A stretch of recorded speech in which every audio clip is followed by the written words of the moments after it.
Alright, so the clash just ended. Chase Elliott is your winner, and yeah, this was a really interesting, was an interesting race to watch. Yeah, congratulations to Chase Elliott.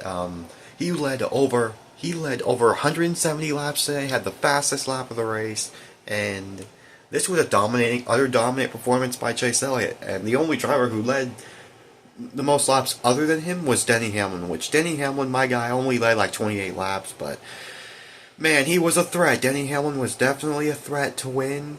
Definitely. Same with Ryan Blaney, man. Ryan Blaney, I gotta tell you, man, had one heck of a drive. Started all the way back in the field. Started all the way back at 23rd. He had that provisional spot because he didn't lock into the race on his duels. He had to take in the highest points finish provisional spot. And, yeah, so those are the three guys that really drove their hearts out today. Of course, we have, of course, this was a short track, of course, a quarter mile. You had some bumping and banging, had some spins, tempers flaring. Christopher Bell, Carson Hocevar, those two had some more, yeah, bumping and banging action. It wasn't like the last chance qualifiers because Ty Gibbs literally went airborne trying to pay back Justin Haley. Tell you what, the last chance qualifiers were really entertaining. But this was overall, guys. I gotta say that this was a weekend was really interesting, and looking forward to see what the rest of the season brings us. So, yeah. Other than that, the race I thought was solid. We didn't really see much, but it was really solid, This was really interesting. Just the storylines heading into this weekend, just really the storylines just in general, just, so, yeah.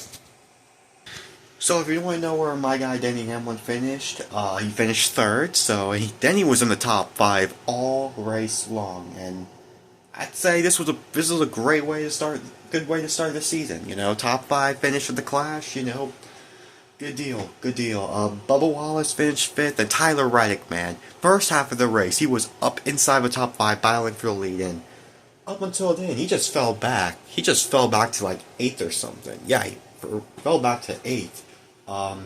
Another guy who I want to talk about, Kyle Busch, man. I didn't have him making the playoffs this year, and because I just didn't trust Richard Childress Racing, and yeah, Kyle Busch just didn't have the greatest of weekends. Same with Richard Childress Racing in general, they just didn't have, the greatest of weekends. And the only guy that actually, the only guy to actually get wrecked out of this race was Chase Briscoe, but that was because of a steering issue.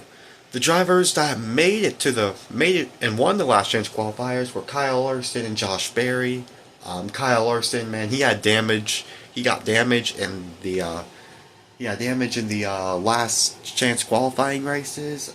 Josh Berry had some scuffles, but other than that, that's it. And yeah, other than that, guys, pretty self-explanatory. I mean, Chase Elliott dominated. He dominated, guys. He led over 170 laps, had the fastest lap of the race, and for a bit, I felt like Denny Hamlin. It looked like Denny Hamlin was going to have a great chance.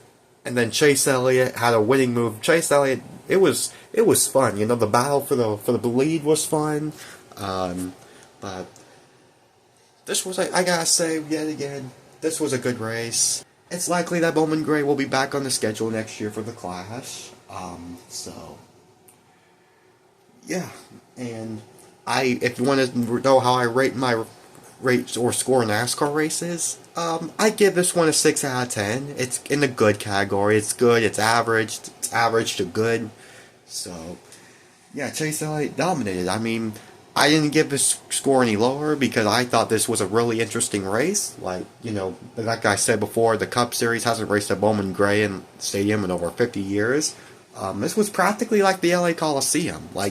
This track, Bowman Gray, was practically the LA Coliseum, but the turns are different. You don't have inside walls. All you have is just an infield football field. It's about it. And the racing product was not bad. You can make the outside work if you were able to get alongside. You can make the outside work. But And, you know, it's just that, guys. And this was a 200 lap shootout. Once again, congratulations to Chase Elliott. Once again, this was, in my opinion, a solid race, a solid way to start off the season. Now we move on to the Daytona 500 weekend. So, really excited for the Daytona 500 in a couple weeks. We got the Super Bowl next Sunday. Yeah, I'll be doing I won't be doing my live reactions to the Super Bowl this year, but I will be doing a post-game reaction. But for NASCAR wise, I will be doing a post-race reaction to the Daytona 500, and maybe the Truck or Xfinity. But I will be doing live race reactions for the Daytona duels, either the Truck or Xfinity. It's either one of the two. But guys, other than that, in conclusion, I'd say this was a solid race. You did have some spins here and there, but that's bumping in contact. But that's gonna happen when it's at a quarter mile track. Trying to see if there's any other notable drivers. Oh, SVG. I think he finished outside the top 10. I think, yeah. Other than that, the RFK Racing 2, shout out to them. They had a really great race. Chris Buescher was up there battling for the lead at one point. But again, shout out to Ryan Blaney, man. He drove his heart out in this race. He drove his heart out. I was not gonna lie, I was kind of rooting for Blaney towards the end to get past Chase Elliott, because wouldn't it be amazing for him to start from last to first in a 200 lap race when it's difficult to pass? Like, man, that would be something. But overall, the Chase Elliott deserved this win. Congratulations. He drove really well.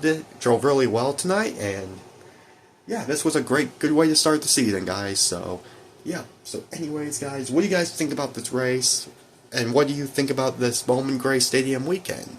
Let me know in the comments below. And anyways, on to the Daytona 500 weekend. And this is Preston signing off.